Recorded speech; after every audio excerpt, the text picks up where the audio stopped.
Alrighty, guys, we are back, baby. We are back, and suffice to say that in the interim months since I've been gone, I gotta confess to the good people, I have been doing too much.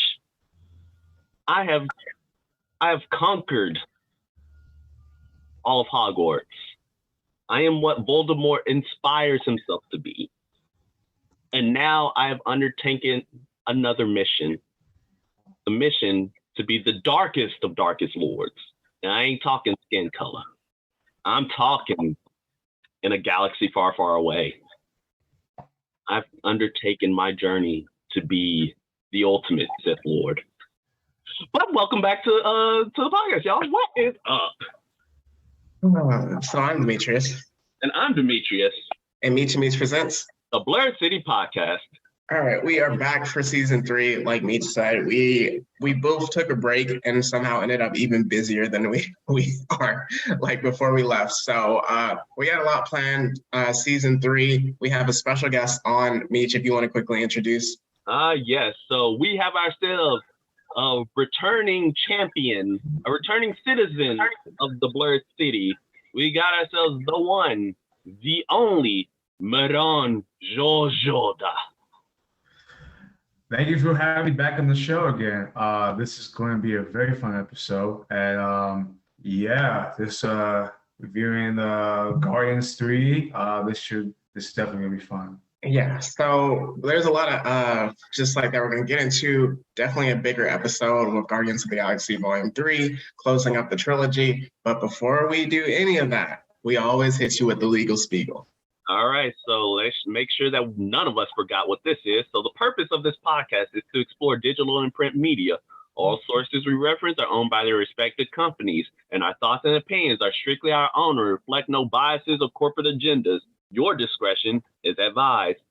All right, so just for a quick preview of season 3, what we have to expect, we're kind of going from now until around Labor Day-ish weekend. So next week, you can expect a new segment. It's going to be Star Wars based, redoing most of the trilogy or parts of the movie with another special guest that we are so excited to have. After that, we're going to start getting into our comic and Comic-Con bag towards the end of May. June is pure movie time. We have Spider-Man Across the Spider-Verse, going into Transformers, Rise of the Beast, then into The Flash, and then for a special movie, The Blackening. Yeah! Which is going to be an out-of-pocket podcast, I can already tell. For July, we're going to get more into our cartoon bag. We have not really touched on cartoons too much so far, and then we're going to get into a cartoon draft, talk about our DreamCon experience. I may be able to sneak in after my rant from previous times, and then an anime character study on one of the most important anime characters of the past 20 years, in my opinion. So with that, Meech, anything else you want to plug real quickly? Yes, I definitely just want to touch upon just all of the things that we Demetria just touched upon and just talked about, but also one more thing is the fact that we are going to be hammering in our Patreon, right? We are essentially going to have a bunch of content coming out on our Patreon. We're going to be recording out the wazoo to ensure that all of our faithful Patreon viewers get the content that they rightfully deserve. You know what I'm saying?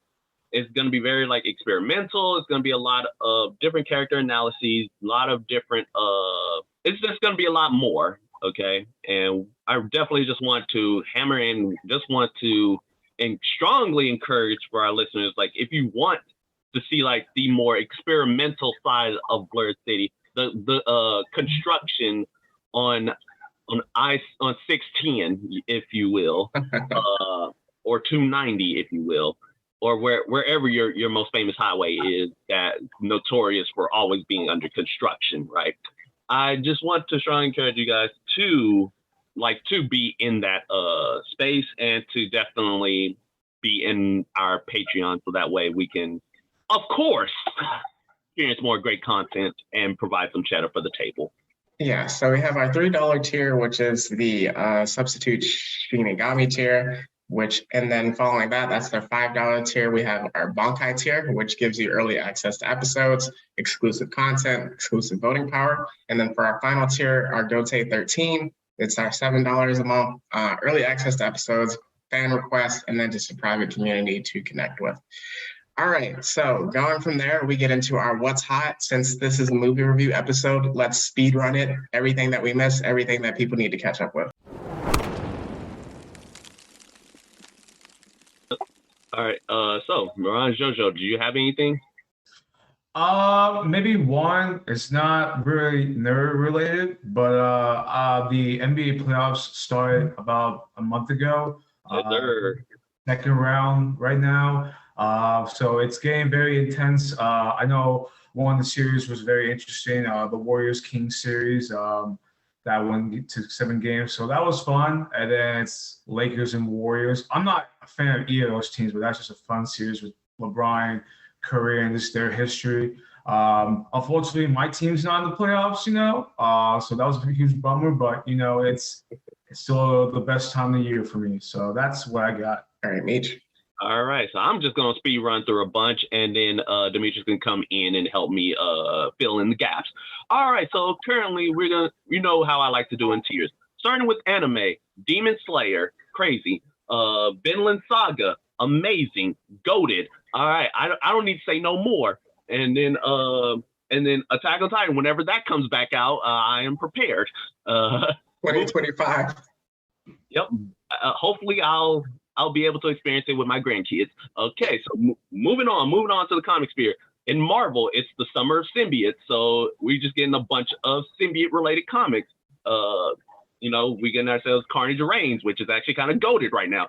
We got ourselves the Cult of Carnage, Cult of Carnage Misery, which I'm like, interesting. But yeah, keeping it moving. Vanish is going crazy over there in Image Comics. Me and the boys, we tight. They also announced Project 8, which is actually just the working title. They haven't released the actual title, but I've seen the concept images as well as the footage. Keeping on moving. We got ourselves Philadelphia, the Black Vampire comic, which kind of this latest issue kind of went kind of dummy for no reason whatsoever. So if you haven't gotten on that train, then get on it now. We got ourselves Spawn be spawning. And then moving on, we got ourselves Death Shroud by Dream Key Comics with my boy Chad Larson. He made a great series inspired by Spawn, and there's more about that later as I talk about it because we're speed running today. Games, Jedi Survivor, Dummy, Hogwarts Legacy, Dummy, and moving on. And then in terms of TV, we got Star Wars Visions. I probably should have put this under the anime scene, but it doesn't matter. It's kind of both, but I don't care. And then also, if you haven't seen Jury Duty on Amazon, do it. It is a hilarious time. I almost died. I almost went to the hospital. And then in terms of movies, Evil Dead Rise. Me and Demetrius went and saw it. Yep. I had a great time. So did Him, I. on the other hand. Hey, I didn't bring my blanket, so we're good. Yeah, but yeah, that's what I had speedrunning. What you got? All right, you covered literally everything. The only other thing I may add is that Beef on Netflix, I heard, is incredible. Oh, yeah. I haven't seen it yet, but I heard it's absolutely incredible. But with that, none of that matters. The important thing, our boy passed the LSAT. The Rogue Jedi is on the path to being a lawyer. So congratulations. That's what we did in the interim. Well, that's what he did in the interim. So congrats with that. The Dark Lord of the law scene. Listen, I just wear many hats, okay? And I just merge them all in one. All right. So with that, we get into our pre-spoiler chat for Guardians of the Galaxy Volume 3. Is there anything that people need to know beforehand? Anything you guys want to share? Yes. I'm hoping there's some people out there who are not going to see this movie and haven't been caught with some of the other movies, because I went to the theaters last night. Was a few people that aren't really that caught with like some of the Guardians or like the Avengers movie, because I had to specifically tell them, you need to watch this before you go to the third one. If not, you're gonna be so confused of what's going on and why people are crying for a reason. You know, if people did cry, we'll get into that. So yeah, hopefully you guys are caught up with it before you see the third one, because I don't want to hear any questions. All right, Meech. Yeah, I definitely want to say like this is definitely probably the most emotional of the Guardians movies, and it's definitely like one of those that it focuses on one specific character. If you guys seen all the trailers, you know it's about Rocket, and yeah, just his story. So definitely just expect that this was just a great emotional roller coaster, and there are many twists and turns that it decided to go. And James Gunn decided to end things with Marvel with a bang. Yeah, for me, I would definitely say if you have time, go see this movie. Go see it twice, 3 times if you have the opportunity to. So there's a lot that we can get into with it. We're not going to spoil it, so we're getting into spoilers in 3, 2, 1, blast off. Popping it off, we start with Rocket, just kind of listening to music, going around. We see the Guardians on the head of nowhere. So essentially taking place right after the Christmas special episode, we see that Pete is down bad, which we would touch on much later. And just with that, just like keeping it short, immediately Adam Warlock comes out.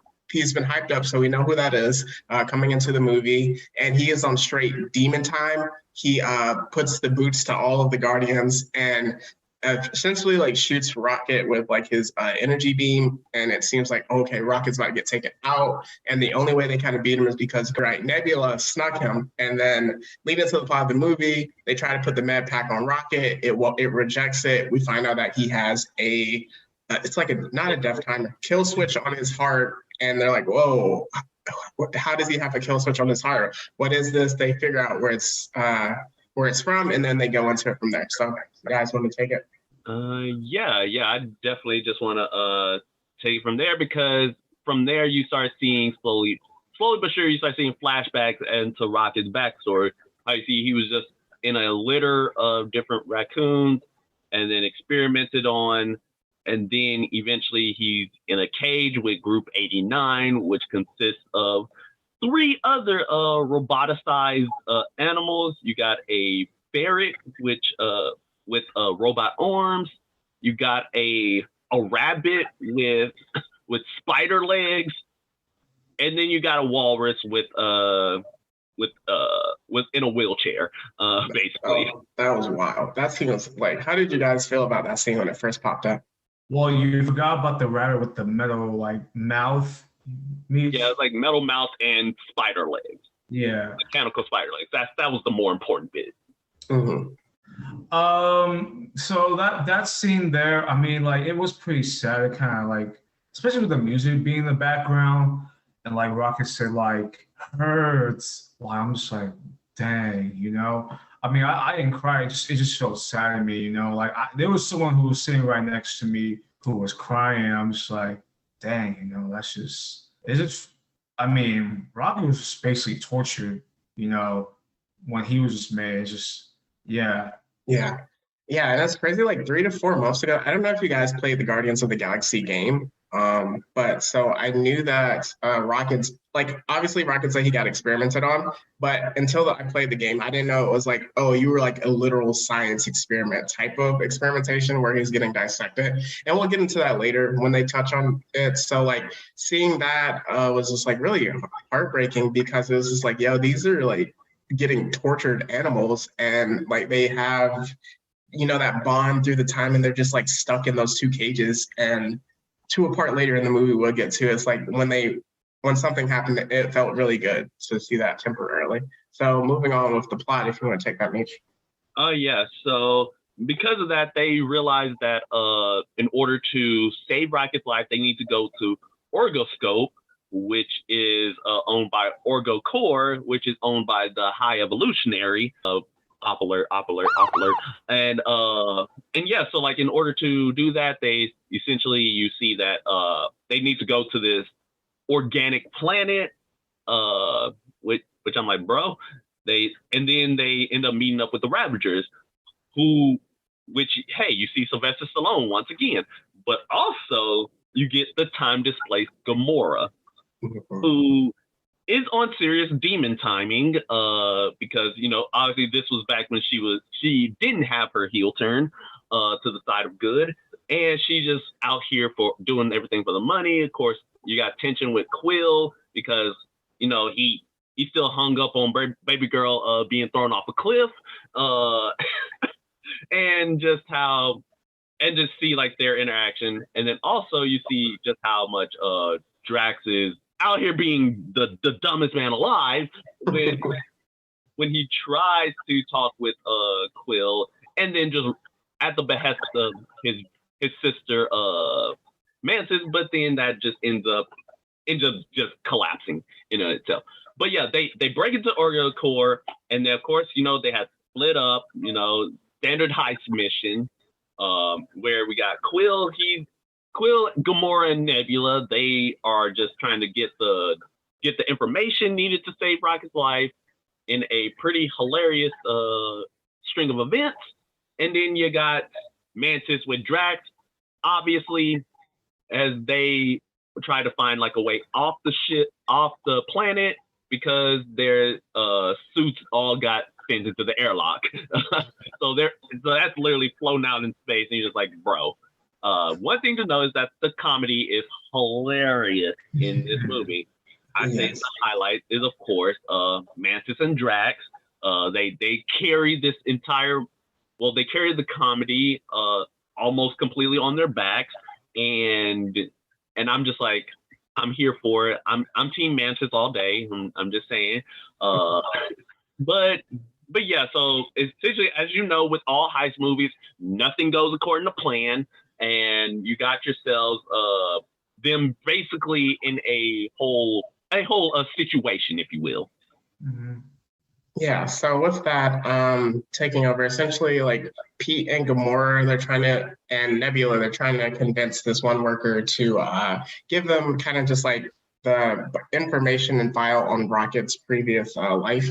And so that's just like a funny thing, because really Pete is like really struggling with Gamora there. And if you think about it, it's like you're literally seeing the person that you love, and they don't even really like that life you spent with them doesn't exist to them. And that person isn't there. And it's kind of like going throughout the movie, Gamora's like, yo, that's not me. And it's not fair to me for you to like put those feelings on me. But at the same time, she does understand that, hey, Pete, I know you loved a version of me. I'm just like, I can't be that.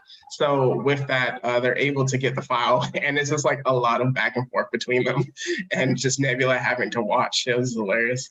Yeah, like not only that, but like Nebula even was in contact with Gamora, you know, and she even knew that Gamora was part of Ravengers, and didn't even tell Peter, because honestly, Peter was going to freak out if he found out, you know, because there was that one scene where he's like telling Nebula, "You've been in contact with Gamora this entire time." He's like, "Why did you not tell me?" "Because you will freak out." He's like,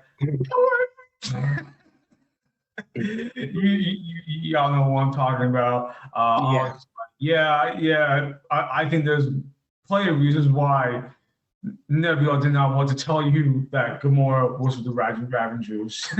Yeah, and it was cool because like Nebula and Gamora, like they have been sisters, so like that Gamora time displace still has that connection with a Nebula. Not before she like turned, but they still have that connection together. So moving forward, they're able to get the file, but things are going awry. I thought Drax got taken out. I thought he was dead. The first one. Oh, okay. You're talking about when he got shot in the chest. Yeah, he got shot in the chest and then shot in the back. I was like, oh, it's over. People dying for real. And they show that in the trailers, but I'm just like, he's not gonna get killed off. Well, they showed him getting carried away, but they didn't like show when he got shot. So like I was like, oh no, this isn't good. But then Pete is able to kind of just like do his thing and get into the people's suits and hack it, and then they're able to escape with that. In the meantime, we also see the High Evolutionary and Adam Warlock, he's actually the creator of the Sovereign, which is like the people in Guardians of the Galaxy 1, Guardians of the Galaxy 2, just like the golden people. And like with that, what I really loved about this movie, this is how you nerf a character without it being stupid. Looking at you, Boruto with Naruto and Sasuke. So like in the lead up to the movie, people were like, oh, Adam Warlock, he's immortal. Like if you read his list of powers, like he should body everybody in the universe except for like Sentry, maybe. But it's like, oh, you pulled him out of the cocoon too early. He's supposed to be more powerful than that. And he's just a child, and he's actually really dumb in the movie, which is hilarious. But with that, so like he's not as overpowered as he should be, but he still is a strong character, which I really loved about how they handled that. Yeah, and you still get the potential, like, hey, he's going to eventually become the Adam Warlock, who's a demon. Yes. So with that, they get the file, they get back on board. I don't believe, is this the moment where they view what happened to Rocket? Yeah. And man, that was so painful. So Nebula is able to like kind of hack into the file, and they're showing what happened to Rocket as a child and why he doesn't talk about his past. And the way the camera panned around every one of them, and just like it felt like all of them were like, the acting in this movie was incredible. It felt like all of them were like seeing something that they shouldn't have seen. Like it was a perversion on like his past. Like they really didn't want to see it, and the pain it brought them, and just like the anger that Pete had and like carried throughout the rest of the movie was like, for Nebula to say like this is worse than what happened to me with Thanos is insane. I still can't buy into that, because I'm like, Thanos like took every part of her body and like turned into a robot, a cybernetic android. But I'm like, for Rocket's torture be worse, I'm just not so sure. I mean, no, don't get me wrong. I mean, it's still so horrible, like hearing all those torturous screams from him. But that's just my take on that. I honestly think like it perhaps could have been worse, because here's the thing: you like in terms of Nebula, like you see, like she talks about like, hey, this is what Thanos did to me. The fact Rocket never once spoke about it, even to his best friends, Groot and Quill, like to the two people he's closest to, and he never once spoke about it, kind of lets you know like what happened is kind of messed up. Also, they never show exactly what the High Evolutionary did to Rocket. Like it was clever filming technique where you only see you just see Rocket on the table, and then as it cuts to each individual person and you see their reaction, you just hear the scream, you hear the experiment happening, but not actually see it, which leaves it to the imagination of the person as to what did this man do. And then I think this is like the first movie or like that he was in where you actually saw like the cybernetics in his body and stuff like that on like his back and in his chest, and then even like the beginning with his head like shaved off and stuff like that, so, and cheeks. So it was definitely just like wow from there. So the next plot is that one of the High Evolutionaries people that he also created kind of had like the passcode that they needed to get past the kill switch. They had to go to a planet. So Meech, like I said before, the furries have been listening to us, and you are losing. They are swinging with a vengeance. So with that, in one of the flashbacks, we see that Rocket, the High Evolutionary, is trying to create a utopia with the animals and create them to be more human-like. So Rocket is able to figure out the code or whatever the fix is that turned them into stable, because how the High Evolutionary had them, he would turn like, say, a turtle, it would grow, and then it would go crazy because it couldn't handle that quick evolution. But Rocket was able to manage to fix that, so he built a utopia called Counter Earth, and it's a completely furry society, Meech. So this your people furry? Oh, nah, we don't think I forgot. Nah, I ain't losing this war. We keep going because well, firstly, Counter Earth, that if you guys remember Spider-Man Unlimited, that took place on Counter Earth. That also dealt with the High Evolutionary. That also had anthropomorphic animals.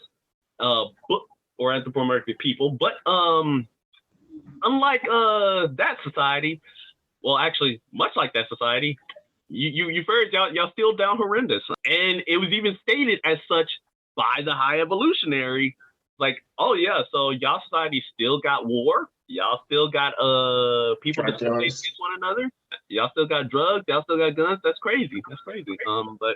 But moving on. So they're on Counter Earth, and essentially, like, of course, team splits again. Firstly, you have Nebula, Drax. Well, all the crew they're in the they're out, and then you actually have Gamora, who, in her infinite wisdom, decided to call up the Ravagers to get her out of here, not knowing that that one of them got captured, and now the Sovereign knows their location, aka Adam Warlock about to come in for blood, around for the continual smoke. And then you got yourselves, and also in that moment, Gamora also seeing like, hey, they are going through a lot to save you, Rocket. Like, what is it about you that makes them love you so much? And then she sees, like, go through Quill's stuff. I'm like, girl, what's wrong with you? Go through this man's stuff, through his privacy, sees like the photo with him and his family, him and his human family, before the clapping by his mother, by cancer. But that was impacted by ego, but we're not talking about that. But and that kind of gave her a semi change of heart, if you will.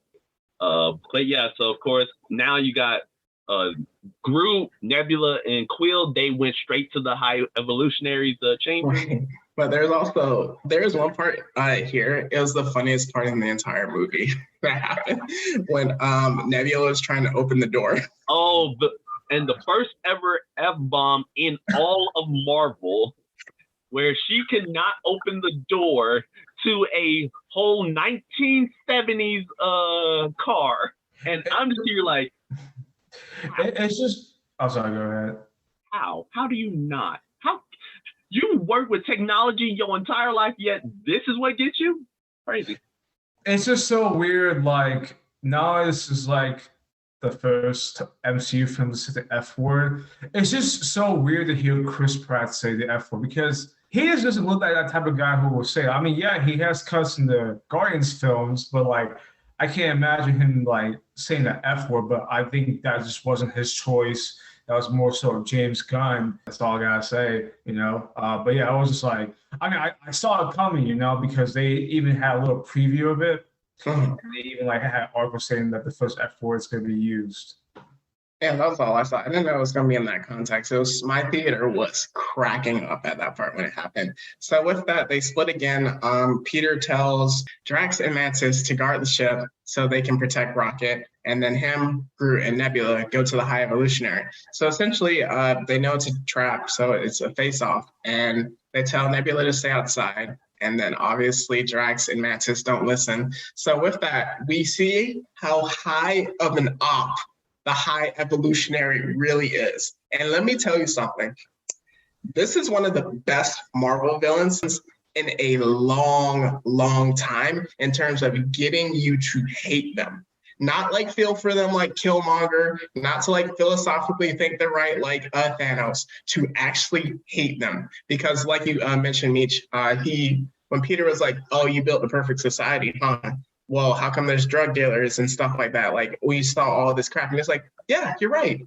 I guess I have to destroy it. And he immediately just take the ship up, and the planet just starts blowing up immediately. Like, there's no way to save these people whatsoever. Like, you literally just see families getting straight blown up. And it's insane. Like, even with that part, Adam Warlock comes back. He has a quick fight with Gamora, and then he sees the planet blowing up, and he tries to go save his mom. And right before he's able to save her, it blows up as well. So the High Evolutionary in this movie was complete, villain that I absolutely respected. And I kind of low-key wanted the king that we saw to be like the High Evolutionary in terms of just destruction. Well, I mean, I kind of felt the same thing about Namor when he killed Queen Ramonda. I know I'm talking about Wakanda Forever, but we're talking about like a villain that we hate. I was like, I wanted that to happen to Namor because I'm like, you don't just kill someone's only family member. I wanted, yeah. I mean, I'm not gonna go into detail of that, but that's kind of how I felt. Mm. I mean, this villain, yeah, I did felt a little bit of that. That's my take. See, the thing with Namor, not to get too off topic, I feel like it was still a philosophical thing with him, where it's like, I got to protect my people. So that's kind of, we're high evolutionary, so it's like, I'm going to destroy everything because you're a science experiment. Mitch, you had something? Oh yeah, I was just gonna say, high evolutionary. He kind of on his Frieza bag.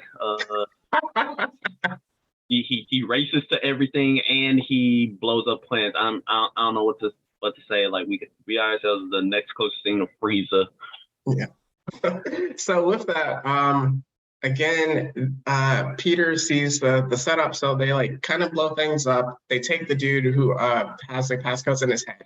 And one of the coolest scenes in a Marvel movie, like he jumps out the window, Groot follows him, and then when Groot saves him, Groot sprouts wings. I like almost like shouted because of how cool I thought that was. So they were able to get the codes from there and get back on the ship and go to Rocket. But in the interim, we also see that Mantis, Drax, and Nebula are on the ship as it's taking off into space because they think that Peter is on the ship. So it's kind of like a thing where you have to go back and forth. That was a cool part of when, before Groot jumped and spread his wings, it was the part where like Peter was like to tell Groot, kill them all, and Groot's like, well, first he takes a bomb off of his chest and then just throws it. And then the cool parts were like he gets all the guns out. I thought it was a really cool scene, like him and Star-Lord just doing it together and just shooting all at the same time, like behind each other. I thought it was pretty dope. So you want to know what the funny part about that was? And I just like, oh, so y'all doing that. So the fact that Groot was like using his tendrils to hold multiple guns, and the fact that he was spreading wings, those things were exactly what was done by Agent Venom. Ooh, exactly when he was on the Guardians. So I'm just like, so Groot, you just gonna take Agent Venom's whole flow? You gonna take his whole, and the fact like he was able to turn his hands to claws, I'm like, oh nah, you 100% ripping off Venom. That's nah.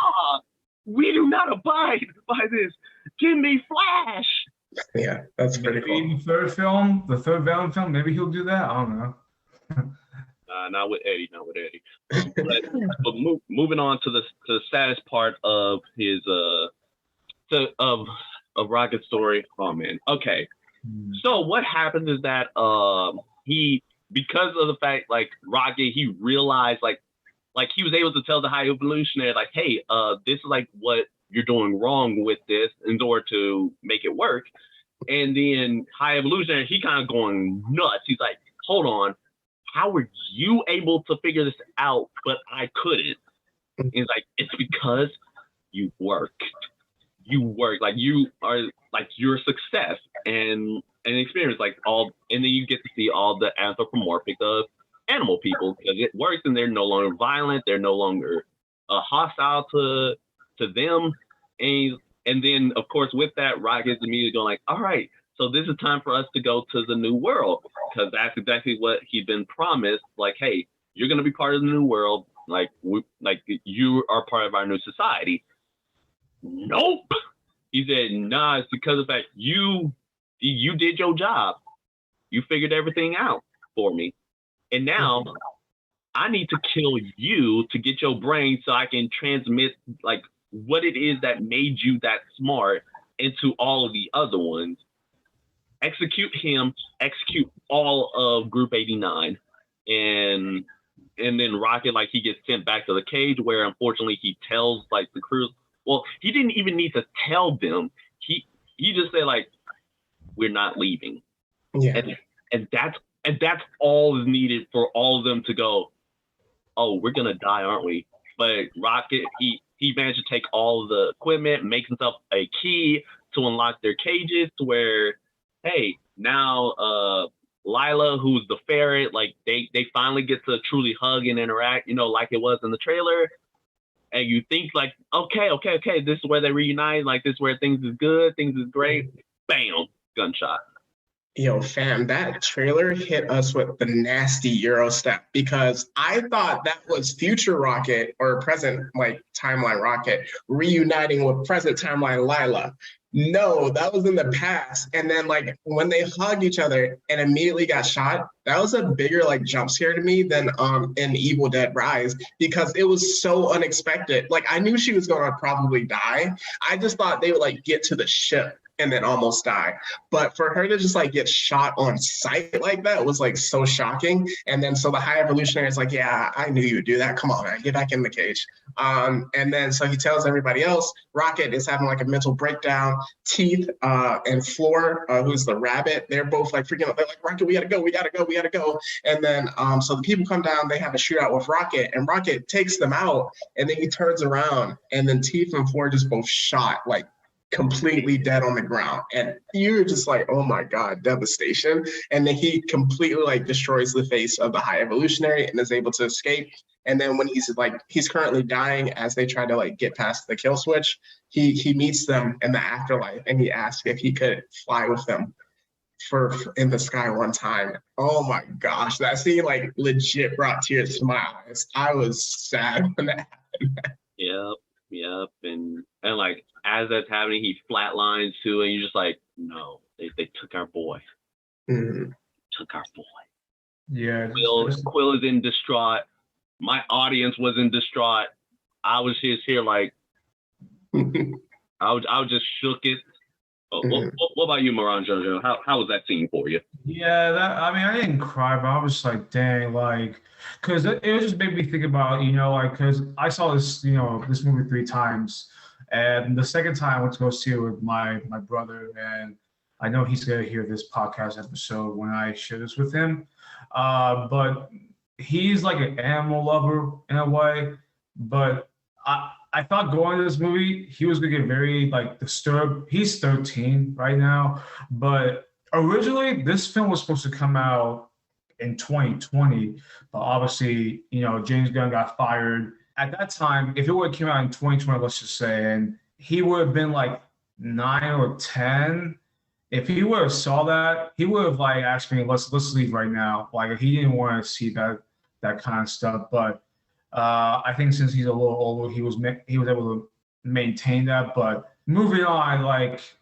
I just did not expect that. There was definitely some like animal cruelty, for sure. But I was managed to like handle it, But I think the part where like Rocket, I get he was very angry at the High Evolutionary, but like that scene where he's like scratching his face, I know we'll probably get into that more. That was a little disturbing, I felt like, and you can see blood from his mouth. I was just like, man, that's just crazy. Yeah. So like, just like he literally like his friends had been cages like this entire time. He watched all of them die in front of him, and so with that, when Lila, he's in the afterlife, Lila says, yes, you can come fly with us. And then he starts walking towards them as he flight lands, like Meech says. And then she's like, but not yet. So then he slams back down into his real life body and it's like, it's time to go. So like also on the spaceship, we see that Nebula, Mantis, and Drax, there's like a whole species of just kids on the spaceship that the High Evolutionary created, and he's keeping them in cages. So with that, it's actually a really important scene because like I know at the beginning you said that it focuses on one person, the story, but I felt like what this did such a great job of is that everybody felt like a main character. And Rocket's story was like what pushed everything forward, but everyone had their own plot lines. So like when Nebula, Mantis, and Drax are arguing, Mantis is like, you don't have the right to push him. Like, even if he is dumb, like we're a family and like it's one of those moments where this was the first movie of the Guardians of the Galaxy where I felt like they were a real family and not just like friends that like teamed up together. Yeah, definitely say so. So like when it comes to that, family bickering, it always happens. And as you mentioned, like the argument on the stage, like, hey, Drax is the dumb one, so like we're all screwed because of you. And like you see, like, hey, Mantis is basically like chastising Nebula because of the fact, like, hey, you always like want to blame others for all the issues that's happening. Like, hey, maybe take a look in the mirror sometime. I'm starting with the man in the mirror. No, I had to get that Michael Jackson plug in there. But yeah, so like essentially you learn like, okay, Drax is able to like take care of these kids, like they all like gravitate towards him. And then of course they get captured by the High Evolutionary, big off moment. But before that, they all overhear Rocket on the communications, and each one of them just like they're like, bro, I love you, man. They're so happy, yeah. And Rocket just be Rocket. Rocket just does his standard Rocket shenanigans, being the cool guy and the best member of the team. No hold bars. I don't want to hear no slander. And yeah, and of course the team and the three of them and plus all the children they pretty much put in cages again. Yeah. And so just kind of moving up to the end of the story so we can just get to other parts is that essentially they recruit Nowhere. I forget who the whistle guy is, his name. Kraglin. So Kraglin, with good girl Cosmo, Peter recruits them. He says, hey, we need your help in order to like attack the High Evolutionary. So they go to go find their friends and crewmates. They don't even have to rescue them.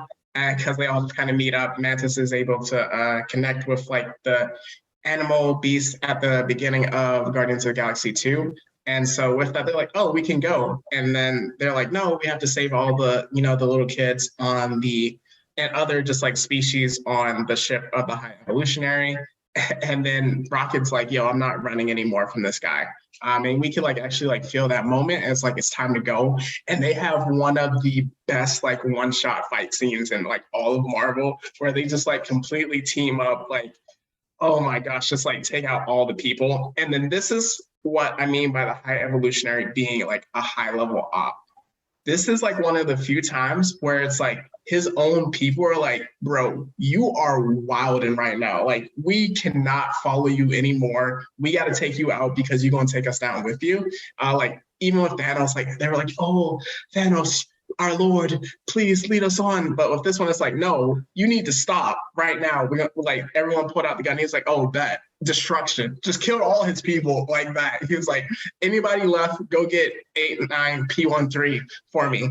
So with that, they are able to fight. They start saving the children, other high-level life forms, and then Rocket, he goes back, and then like a really touching moment, he sees like kind of just like the cage of animals that he came from.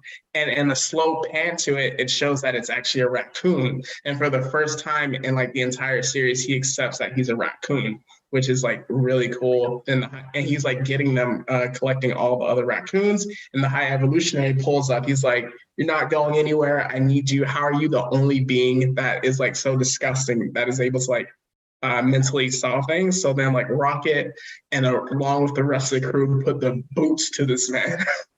That's right. All of them. There. Like every character had their beef or like their hit towards it. I was like, let's go, Yeah. So with that, they're able to save the kids. They're able to save all the other animals. I'm not sure what happens to the High Evolutionary. I'm assuming he blows up in the ship, but I don't know. One thing that I did notice is that his technology looked very similar to Kang's technology. So it'll be interesting to see if that like kind of ties in, because we did not see him die in the movie. So with that, everyone is able to escape. There's a really cool scene where Peter, he goes back for the tape recorder, and he doesn't manage to escape because Cosmo can't hold the two ships together. And then he turns into Yondu, but then Adam Warlock, who got saved, he ends up saving Peter, which is a really cool scene. And then we get one of the most euphoric, joyful moments that I've had in a long time, where the Dog Days Are Over starts playing as the Guardians start to go their separate way, but one last time they choose to party. Yeah, so yeah, essentially at the end, like the Guardians, like each member tries to split up for various reasons. Of course, Gamora going back to the Ravagers, but she has a great moment with Quill, basically like, hey, you know what? This was fun, but I bet you like the original Gamora had as much fun too. And then Quill's like, yeah, and he was like able to truly get that closure with her. And then Quill decides like, hey, I'm going to leave the Guardians so I can return home to find my granddad, who I hope is still alive, so we can like finally process the grief of losing my mother together. And then you got Nebula, who's like going to take on the role of being the mayor of nowhere, or being the leader of that crew. And then you have Mantis, who decides like, hey, she needs to like do her own thing, you know, go on her own journey of self-discovery, if you will. So she leaves, of course, like causing Drax to just break down crying. So that just lets you know, like, hey, despite all the teasing throughout all of the two brain cell IQ plays that he has going on, he did love her. Because he wanted to go with her too, yeah. Yeah, he wanted to go with her, but she denied it because his role is to be a dad to them kids. You know, be the dad that the High Evolutionary won't, be the dad that be their Piccolo. Yes, and not be their Sasuke. But yeah, so like the team splits up, but before they do, they decide to make Rocket the leader of the Guardians of the Galaxy. And then it cuts to them having a nice party, and like, you know, they yelling out to the skies like the day is saved. I'm hyped, like the whole team is hyped. But and then you got yourselves the post-credit scene, which consists of two. I'm gonna touch on the second one first because that one's kind of the least important. It's just Quill reuniting with Grandpa and them just having a dinner together. I know they were having breakfast, my bad. They just having breakfast, no talking, and then the newspaper just shows like, hey, Kevin Bacon was abducted and he's recounting the tale. But it was also interesting. It said the legendary Star-Lord will return, which was interesting because I thought all the Guardians were done. Yeah, that didn't quite make sense, but I don't know, maybe because Star-Lord left the Guardians, he's not technically a Guardian anymore. So maybe, I don't know what Disney and Marvel Studios have plans for him. He's probably going to come back in Avengers: The Kang Dynasty when that shows. I don't know. That's either that or Secret Wars. So yeah. Yeah. And then finally, the other scene is just the new Guardians, which consists of Rocket, a humongous group, kaiju group, if you will. Yes. You got Good Girl Cosmo, Iborg Kraglin, who finally been leveled up a bit. You got Adam Warlock, and you got his puppy alien. I think it was called Blurp or something like that. Yes. And then the little girl, who I had to look up like who she was, that is Phyla Vale, aka Quasar, aka the third Captain Marvel. No, the fourth Captain Marvel. Interesting. So basically, she's powerful, is what you're saying. Yes, she's the fourth Captain Marvel. All right, yeah. So with that, we kind of just like wrapped up our review. There's like so much more that we can touch on, but now we're going to get into our awards.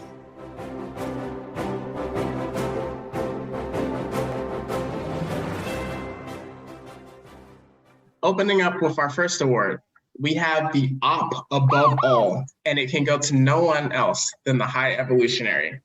High Evolutionary, absolutely incredible choice. I can't remember the actor's name, but I know that he was in Peacemaker. So James Gunn like bringing over like two of his people because he also had his wife in the movie. But again, like I said, the High Evolutionary, absolute great job of just being like a disgusting villain with reasonable motivations, but he can also back them up. So like his motivation throughout the movie was just to get Rocket's brain. It wasn't necessarily to destroy the world, but he ended up destroying an entire world just because. And just the way that he treated everything like a science experiment, everything was beneath him. And then like the people that were around him were literally things that he created. So of course he's above it. And like in it, he was essentially, one of the great lines in the movie was like, God doesn't exist, so I had to step in. which was a bar in the movie.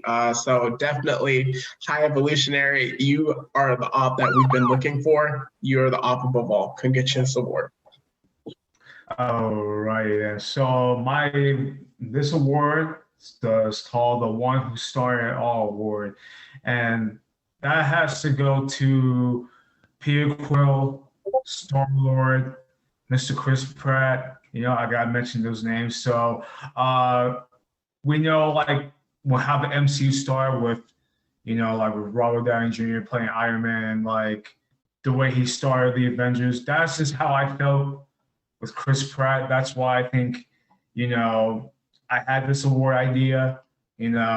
Like he's the one who formed it all. He's the one who started it all. He's one of the characters I'm definitely am grateful for. So, yeah, he deserves. So, Star-Lord, Chris Pratt, come get this award. Come up. All right, so for my award, it's the Maybe You Were Just Born Dumb award. This goes up to none other than Drax the Destroyer, because, sir, you had the IQ of a goldfish. You had about 3 brain cells throughout this entire movie. You made decisions that nearly screwed over everybody. Actually, you did screw over Nebula and Mantis by driving them to the location and not being with the ship. So you could, but nah, you just wanted to have the action. And just all the lines you had that you could have kept Quill like in line, but no, you screwed everything up. You didn't give Mantis her log nuts. So nah, you just get this award. For our next award, we have the Down Tremendous Award. So this can go to none other than Peter Quill. Some of the dialogue that he had to give in this movie was absolutely embarrassing. Just one that I can think of, how he was talking to Gamora and he thought it was a private line, but it was an open line, and his entire team heard him basically begging to get her back, even though that wasn't his Gamora. And just even with that, just like him opening the movie drunk and things like that, just you were really down bad in this movie. So come get this award, Star-Lord. All right. My next award is called the Most Improved Award. This award goes to Nebula. Nebula was a character that I hated the most when I first saw her for the first time. I'm just like, can I just get rid of her? I just don't like her. Like, she's very rude. She was evil to begin with, She could have killed Gamora. I get her past, but I don't know, that's just me. And then, like, I remember, like, Infinity War, when they were talking about who was going to die, I'm just like, she better be one of those characters. But then Endgame came along, and I was just like, you better not betray them in some way. And she helps him out. And I was just able to see the good in her, and she has a really great character development in this film. I think I definitely appreciate her a lot. She showed like a lot of like responsibility, especially like the scene where she got a little bit emotional, where like Rocket was okay, and just taking her responsibility. She just seems like at the end she was just like smiling because she wanted to not only be in charge of nowhere, but to have, she says, I want them to have the home that I never had. So that really just shows how there's a lot of character development and a lot of character growth she has. So Nebula, you deserve this. Come get this award. All right. So for my next award, it's the We Jumpin' Now Awards. This award goes to a special series of people who just out here take one person and decide to make them a punching bag for the next few minutes. This goes to none other than when the Guardians of the Galaxy jumped the High Evolutionary, because that moment went crazy. Each member of the Guardians decided to send this man straight to the gulag, with Gamora ripping off this man's fake face, revealing what's left of his real one. And yeah, there's nothing more to say here. The Guardians, they were on bumpers, they had the Timbs on, and they stomped this man out. Guardians of the Galaxy 1.0, come get this award. All right, so next award is Teamwork Makes the Dream Work. So this is actually going to kind of step outside of the movie and just go to the cast.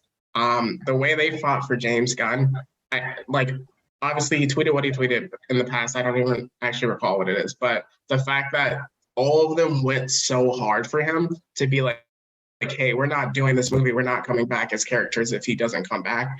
And then even Chris Pratt saying like, hey, you're okay with using his script, but you don't want to bring him back. Like, that's not cool. So just the way y'all fought and brought us like a truly incredible movie and truly incredible ending for just like this era in Marvel. Teamwork makes the dream work. Please come get this award.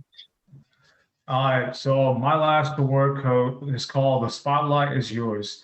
This one goes to Groot. I think this version of Groot is no doubt my favorite. I wasn't so sure what we were gonna get from him, but after I saw that Guardians holiday special, I'm just like, yo, that's my favorite form right there. And he just had some of the best moments, like I said, like the gun scene, and then at the end he just says, not I am Groot, but I love you guys. I'm just like, let's go Groot, like Groot's my favorite Guardian, but I think he just deserves this. So yeah, Groot, come get this award.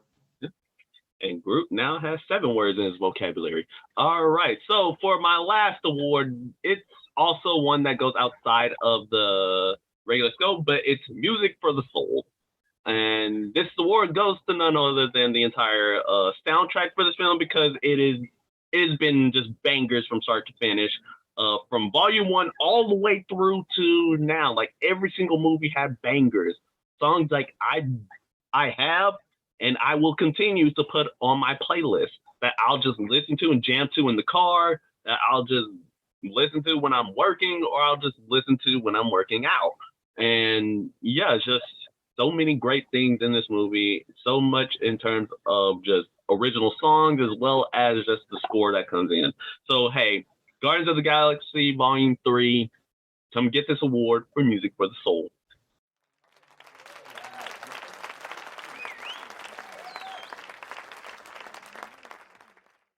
All right, and thank you all for holding your applause to the end. Now we can get into our tiers of the movie. All right, so our tiers of the movie is based on space themed movies. So in terms of S tier, we have Avatar.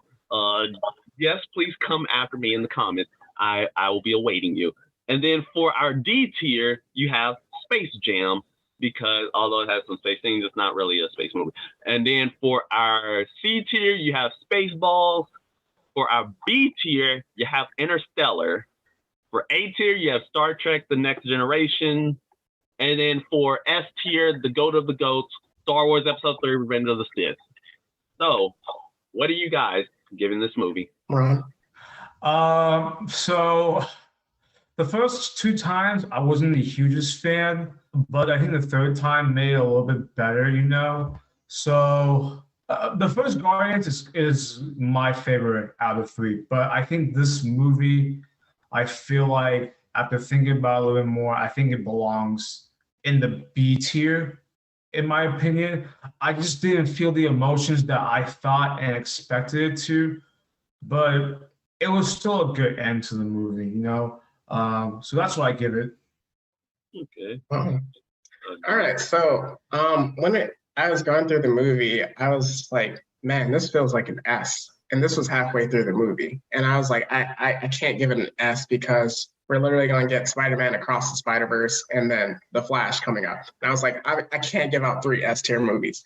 And then it reached the end of the movie, and I was like, this is an S tier movie. Like, there is, in my opinion, there was like nothing that I would change, nothing wrong with the movie. And here's the thing, I didn't have any expectations coming into the movie other than like, we're going to know Rocket's backstory, did not know who the villain was, like any of that. And just like the emotions they went through, again, just like from a storytelling perspective, this is the best movie that superhero movie I've seen since Spider-Man No Way Home. So I have to give it an S tier. Funny. I think this is the first time where we all gave it a different score. So for me, I'm giving it none other than the Avatar way. Oh, no. I actually give it a Star Trek: The Next Generation. It is a great movie. It is a phenomenal movie. And like you, I'm not going to give like multiple S tier movies. Just back to back. And also, I rarely give out S tier movies anyways. And I just save that for the goats of goats. And I know I'm going to be giving one out like the next time you see me. And when it comes to that, like, again, it was a great movie. But the fact I gave multiple, and I mean multiple fake out deaths, and just for him to not follow through with any of them kind of just irked me a little bit, irked me in my dark side a bit. I'm like, bro, can we at least get one, kick the bucket? But no. Sicko. Yes, I am, and I'm glad to accept it. But yeah, like, it's a great movie overall. So yeah, I'm giving it an A tier. So, all right. So with that, we're going to get into our sponsor for the day and then go into our deep dive. All right. For today's sponsor, we have none other than the Citizenry of Nowhere. Please come join our celestial head and become a member of this fine community. We have ourselves many different institutions that you may employ, such as being a barmaid, being a teacher for a school full of children. You can be an animal handler. You can even be a guardian of the galaxy. Please come join our citizenry today and expect that we will get invaded at least twice a week. All right, coming back. So a lot of like what I really enjoyed about this movie was just like the power of family, and then also just accepting who you are. Kind of just like with Pete, what he had to go through in this movie, and then what Rocket accepting, like for the first time calling himself Rocky Raccoon, and then just like his past and what happened to him. So just like anything, the importance of found family or beloved family is kind of what we want to get into for our deep dive. So what do you guys got? Well, I know, like, for me, like, pretty much family is deeply important, I think, like, there's an aspect where, blood family is important, but also at the same time, found family is, I say, arguably is just as important. Sometimes for, like, certain scenarios, for certain people, it may actually be more so because of the fact, like, hey, your blood family can be absolute trash. Looking at you, Thanos. And there may be scenarios where like you can and like you may find yourselves with groups, and these groups like elevate you to a higher level than even you yourself thought you can do. And that's kind of the case with Rocket, how like he always like kind of semi downplayed himself throughout the previous movies, but in this case, but like for Quill and everybody to fight that hard for this man and then make him the leader of the Guardians lets you know just how much like he really needed that. And then again, like him accepting that he's a raccoon, him not running away from the High Evolutionary, but going for the smoke head first. And that's just on Rocket's end. Like every single member of the Guardians had that family type moment, as we mentioned when it came to Nebula, Drax, and Mantis. But then there's also Quill going back home to see his granddad. I think that, and trying to mend things there and to cause grief. But I really just love the aspect of just, hey, no matter what you have, whether it's found family or blood family, it's gonna be dysfunctional. But at the end of the day, it's still in love.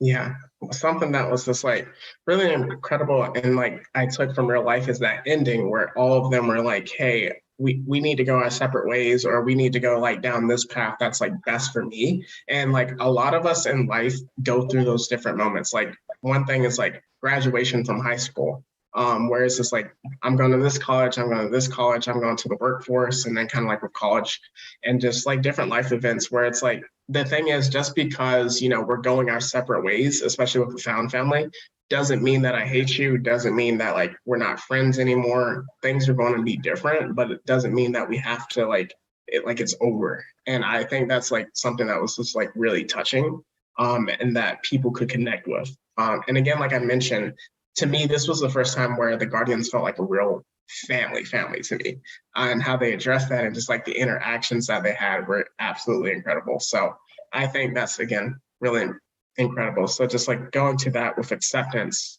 any thoughts you guys have? I felt like they were kind of a family, like when it hit like volume 2, but I think you kind of give it a good point, like when it comes to like going separate ways. Like I kind of think about like just in life, like like certain friendships, certain relationships, how people like to call it.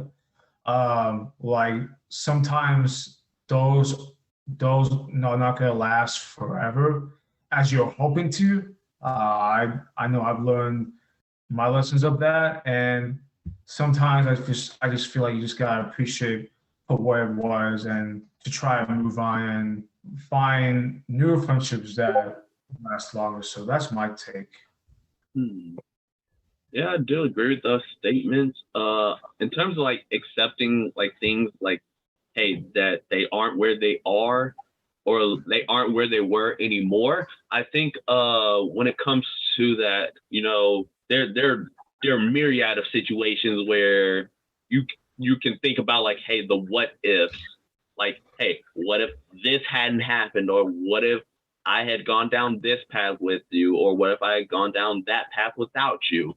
There's just many things. Like, we can always, hindsight is always 20/20. We can always think about like all the what ifs and just seeing where things are. But at the end of the day, that's not really healthy for anybody. Like, you can, and I've mentioned this a few other times on the podcast, I've been there for random intervals. Like, you can look at the past, but you can't keep your eyes fixated on the past. You can't keep focused on the past. You have to look at things from the present and the future as well. Yeah.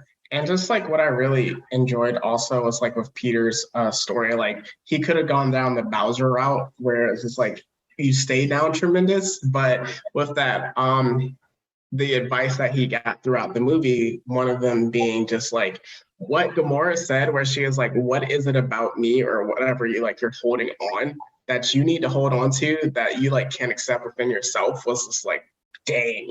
Whereas it's like holding on to that past relationship, that past Gamora that he knew, like he really felt like he needed it desperately to like, in order to move on, and he couldn't get that. So then when Mantis was like, hey, you're on a lot of lily pads, you need to learn how to swim. When he's at the end of the movie, he's like, hey, I need to leave the Guardians. He's learning how to swim for like the first time in his life, which was really impactful. And then just with Rocket, where he's like Rocket Raccoon and accepting like what happened to him was horrible, but he's above that now.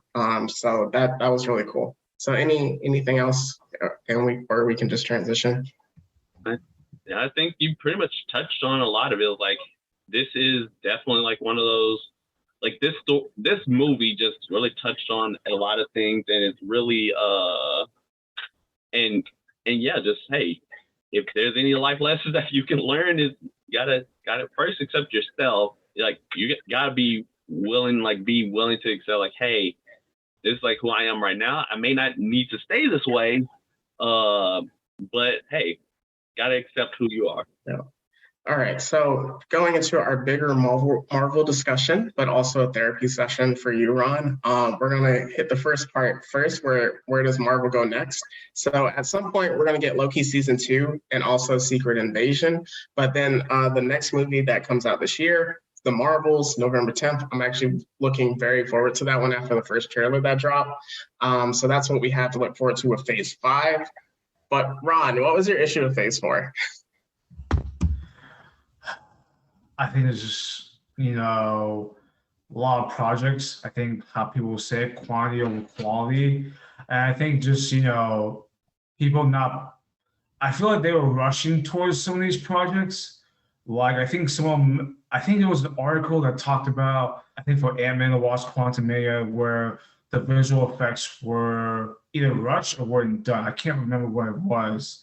And I think that's the reason why they delayed the Marvels, maybe. But I think they rushed a lot of these projects so that way they could release it, obviously, through Disney Plus platforms. I think lack of writing, like I said, were very rushed. I mean, I wouldn't say everything from Phase 4 was bad, you know. I mean, there were some good moments, I feel like, from Phase 4. Like, I mean, I'll touch base on the movies, you know. Obviously, we had Spider-Man No Way Home. I mean, that's top 5 comic book tier, in my opinion. And then, in my opinion, I feel like Eternals was a great movie. I know a lot of people did not like it, but I feel like I enjoyed it for what it was. And then Black Panther Wakanda Forever. Just touching on like the emotions there with, you know, with what happened with Chadwick, obviously. And, you know, just kind of like those cast members, you know, putting all their heart and soul to that film. That's just something that I really appreciate about. The other films were either like okay or they were just mediocre. Like I feel like there could be some that had good potential, like for example, like Black Widow. I don't think it was a terrible film. I just think there's two things about it. It was placed at the wrong time. There should be a Phase 3 film because based on the timeline, and I think the villains was just not well done in that film. So I think that would be that.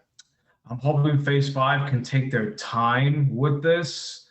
And, you know, I know they're kind of focusing on that, but also focusing on like how, like feedback, you know, like we always need to hear that feedback. And I think I'm hoping as fans itself can really hear this and make some adjustments.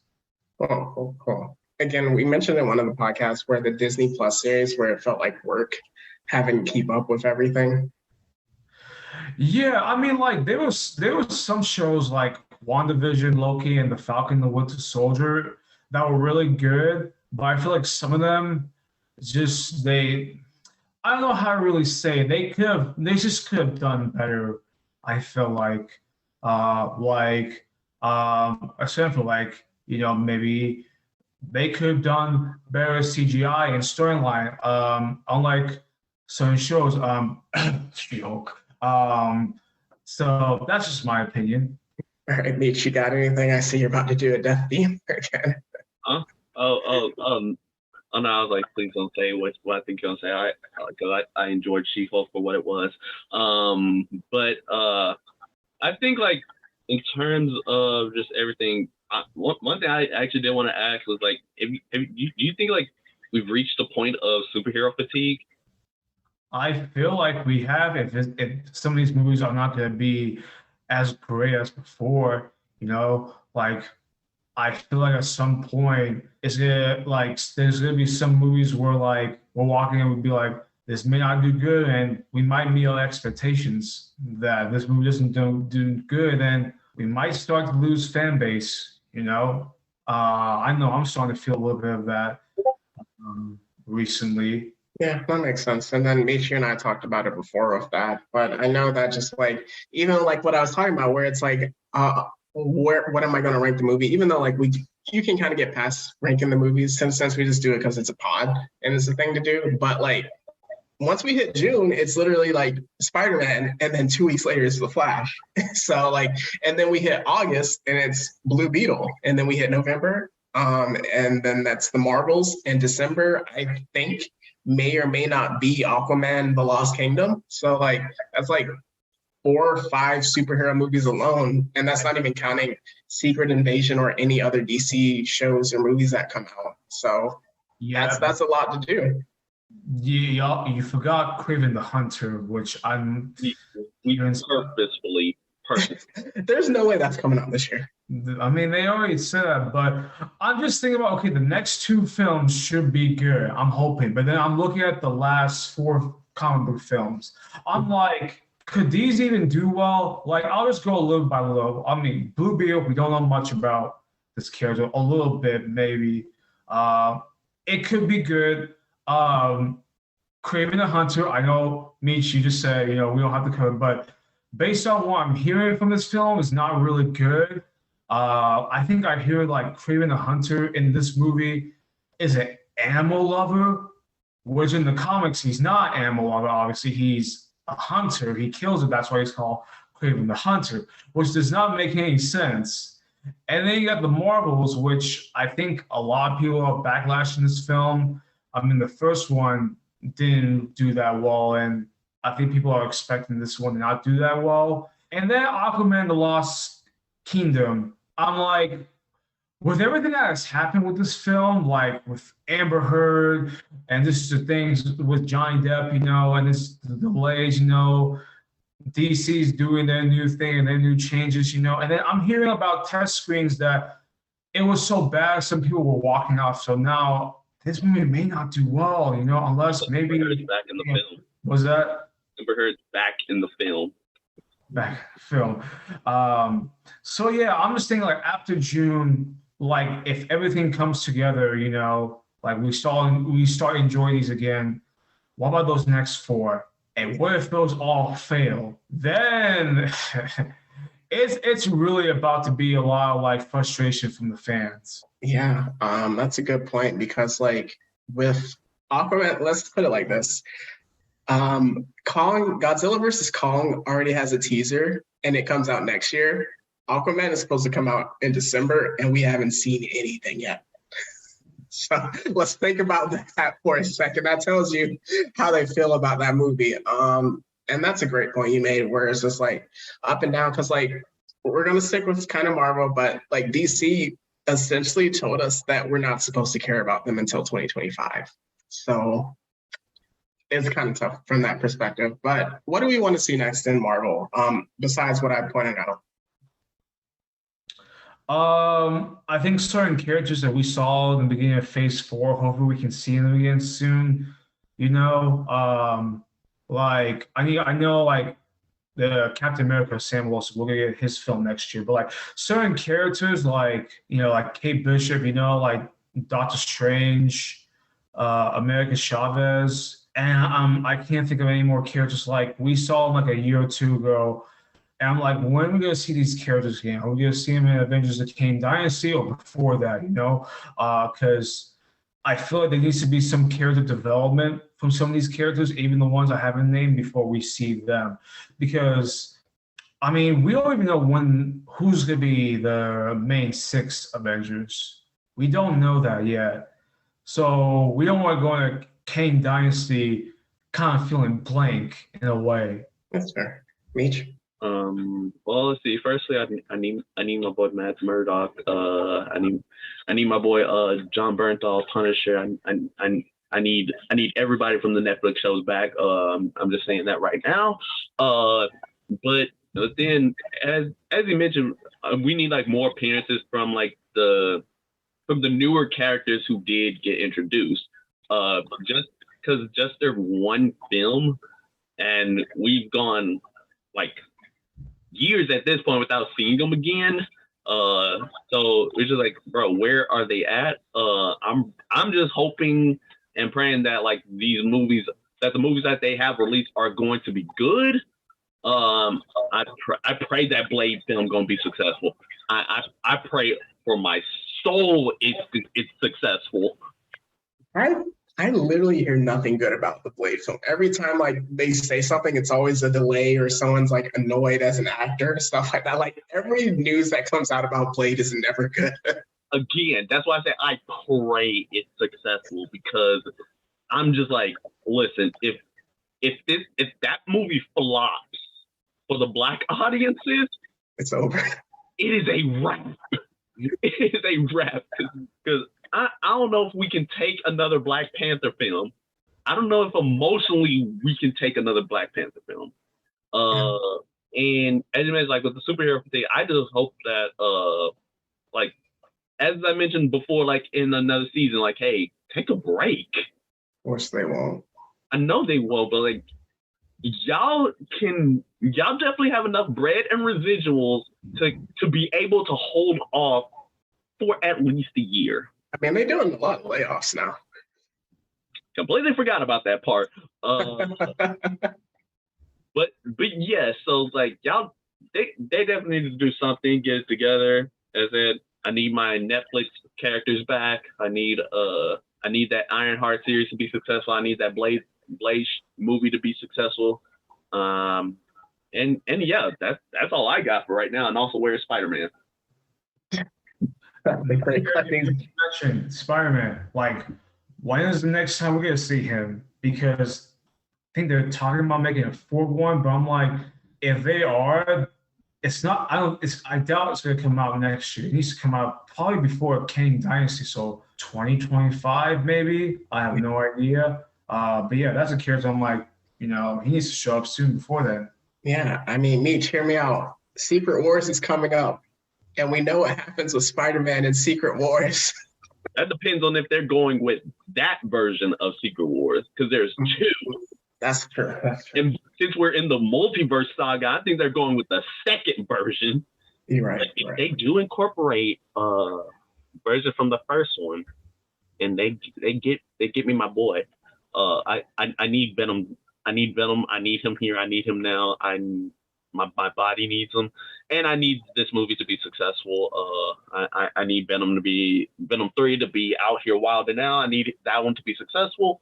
I don't need it to be successful because I need it to be successful. You know what I'm saying? All right. So with that, Ron, I know you had a fan theory that you wanted to share.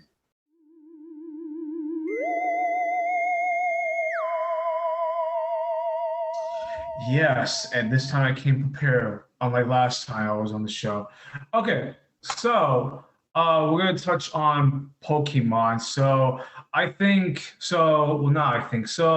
one of the complaints and one of the questions and concerns we have about Pokemon for so many years is Ash Ketchum being 10 years old every episode.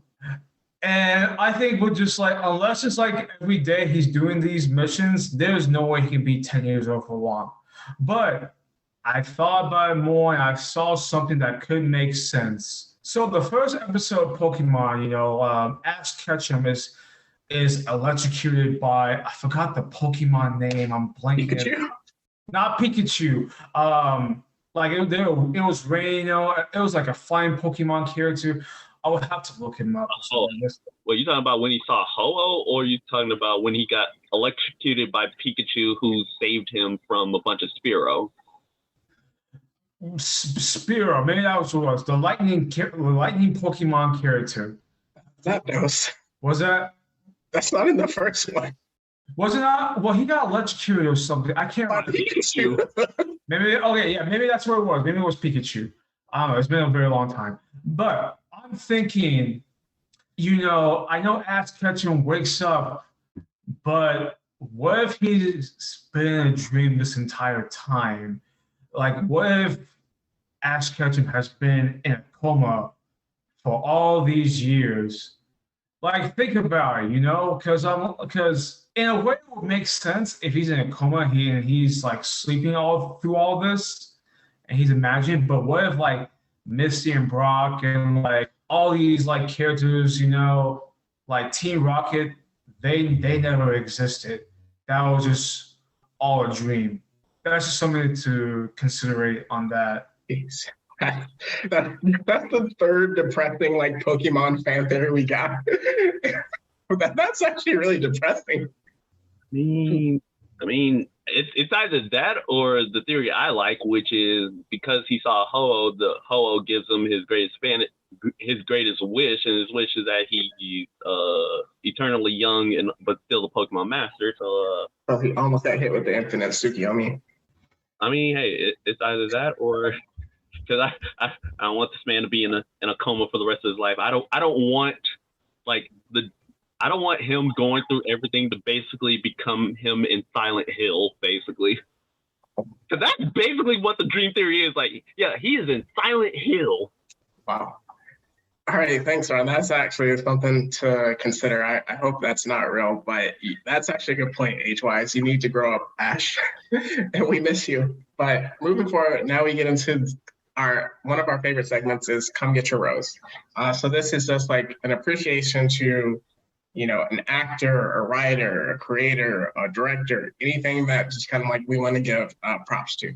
And the only person that we can give it to based on this episode is James Gunn. James Gunn, he is one of the directors who has an absolute vision of what he wants to create.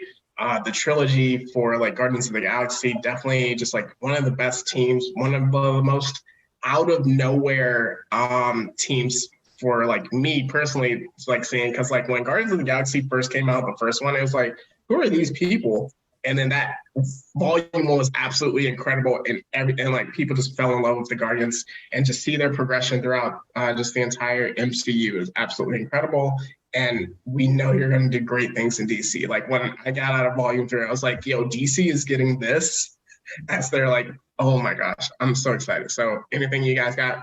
Yeah, I just want to piggyback off you real quick to talk about this man. This man, James Gunn, he an absolute GOAT. He an absolute legend, you know. He definitely, like, he gave us, you know, Guardians of the Galaxy. He, like, he gave, like, as you mentioned, a relatively unknown team.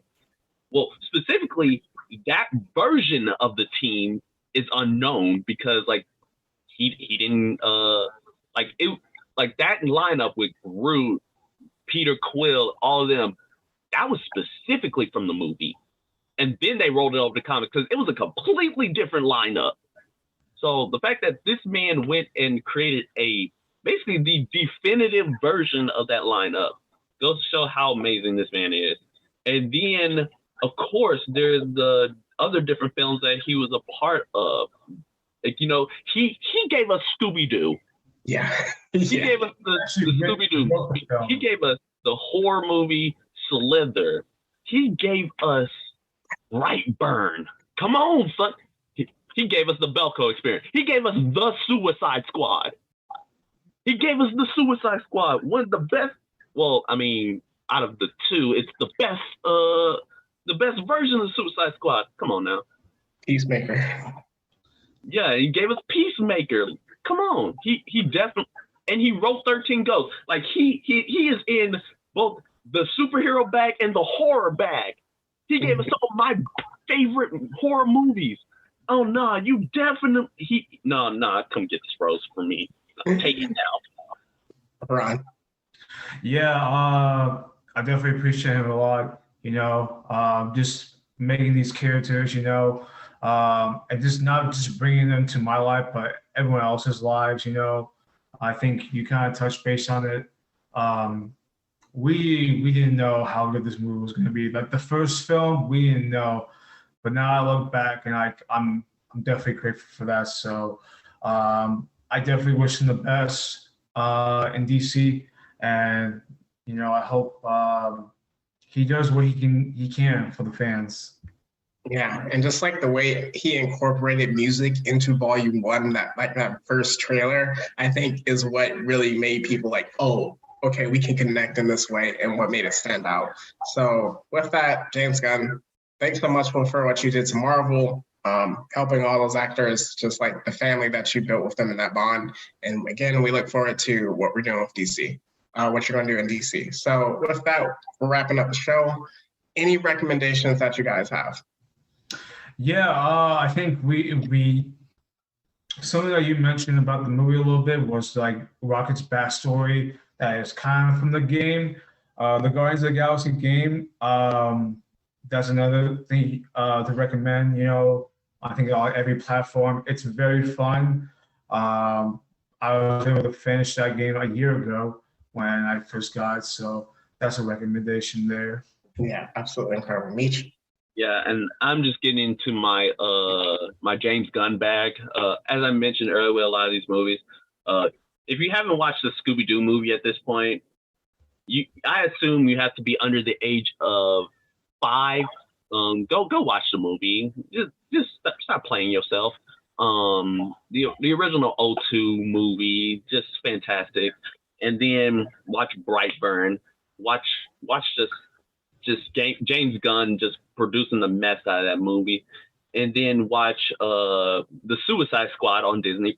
I mean, not Disney Plus, HBO Max. I'm like, whoa. I'm crossing universes just like James Gunn. That's crazy. Yeah.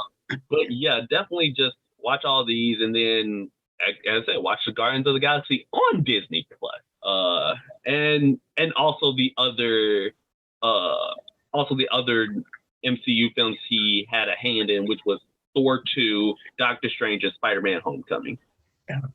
So then also just the Christmas special and then the group like mini series of shorts on Disney Plus that you can watch if you want more of that Guardians fix. And then like Mitch said, you could get into the comics and see that Agent Venom run with the Guardians, which is very goated as well. So moving forward, what we can expect next week, we're planning to have a debut a new segment that it's called a deconstruction reconstruction. We did it for Fantastic Four 2015, which is one of the worst movies I have ever seen. And somehow we managed to get a 4-part series, which was like, I don't know how we stumbled into that, but it was absolutely a fun episode. We're going to get the daughter of Ferrix, the High Sith Lord herself. So that's going to be super fun and look forward to that. So anything else you got for plugs, Mitch? Yes. So as I mentioned, I just want to, again, just Patreon. Just please come support us on Patreon. And going into that now, let's get into the actual plugs. So we got ourselves our Instagram and our Twitter under Blerd City 22. Come give us a follow and check all bells so you can receive all notifications for any content that comes out. We have ourselves our YouTube page under Blerd City Pod. That's where you can and that's where you can also view the podcast as well. And then you have ourselves our Patreon, which is also under Blerd City Pod. Again, I highly, strongly encourage you guys to join our citizenry on there. And then we have our Discord page under our Instagram page. The link to that is in the Instagram. Please come join. Again, join the citizenry. Join our crew. And then finally, we have our email, which is blerdcity22@gmail.com. That's where we receive suggestions for different content and receive like different questions for any OVA or mailbag episodes. So please come and join us and kick off season 3 with a bang. And then finally, for personal pages, I'm the Rogue Jedi 21 on TikTok. I posted out of pocket content and should be posting content on there again, especially considering I'm prepping for Comic Palooza. And then finally, also, if you guys want to listen to another podcast after you're done listening to this one and you want some more content from your boy, check out the Ravens of Everkeep podcast on YouTube, where you learn about the comic book Vanish by Donny Cates and Ryan Stegman, and just hear the previews from people who were in on the creation process for that series. So that's all I had for mine. Yep. And for my individual author pages, you can catch me at Instagram at Metri_dash, so METRI_DASH. For my Twitter at the Mad-16. And if you're interested in buying my book, Phantom Pains, The Most Irregular Tale, you can catch that on Amazon. And I am planning on releasing the sequel late winter of this year. All right. So as usual, leave with words of encouragement. Ron, what do you have for the people? Yeah, so my words of encouragement I would say is, you want to come up with something big, believe in yourself and create your own destiny. Don't feel failure. So. Dope. So the dog days are over, Blerd City denizens. And just like the Guardians said to each other, it's not goodbye forever. It's just goodbye for now. And that's the Blerd City podcast. See ya later.